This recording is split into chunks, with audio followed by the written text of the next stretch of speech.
আজকে বাজারে গিয়ে চিকেন কেনার সময় মনে পড়লো দিদি অনেক দিন ধরে চিকেন তন্দুরি খাওয়ার জন্য বলছিল। তো ভাবলাম দিদিকেও বানিয়ে দেবো আর সাথে আমারও একটু খাওয়া হয়ে যায়।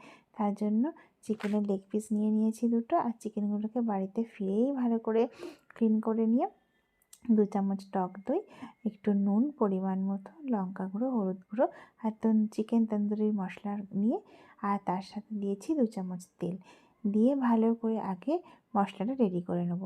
তারপরে চিকেনের গায়ে, আমি তো দোকান থেকে কাটাতে ভুলে গেছিলাম, চিকেনের গায়ে ভালো করে কাট দিয়ে নেব।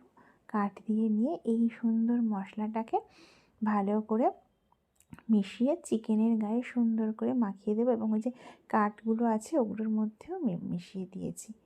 এরপরে আর কি, তারপরে ওটাকে ফ্রিজে ঢুকিয়ে রেখে দিয়েছি। মিনিমাম 1 ঘন্টা ম্যারিনেট করতে হবে। আর আমি তো সকালে ম্যারিনেট করেছি, আমি সন্ধেবেলাতে গিয়ে ওটাকে বানাবো।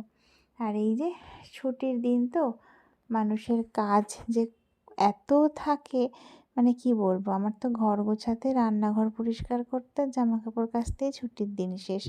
ছুটির দিনগুলো যে কীভাবে যেন ছুটে পালিয়ে যায় আমি তো বুঝতেই পারি না। যাই হোক, মাঝখানে কাজ সেরে রেস্ট নিয়ে সন্ধেবেলা বানিয়েছিলাম, একটু বাটার দিয়েছিলাম। চারকোল আমার কাছে ছিল না, তাই চারকোল দিতে পারিনি। দেখি এখন রিভিউ।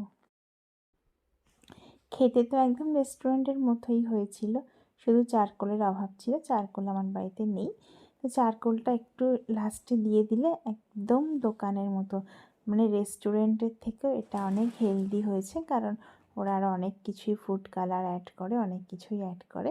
এটা একদমই কিছু নেই, একদম পুরো ফ্রেশ। আজকের মতো এইটুকু, টাটা।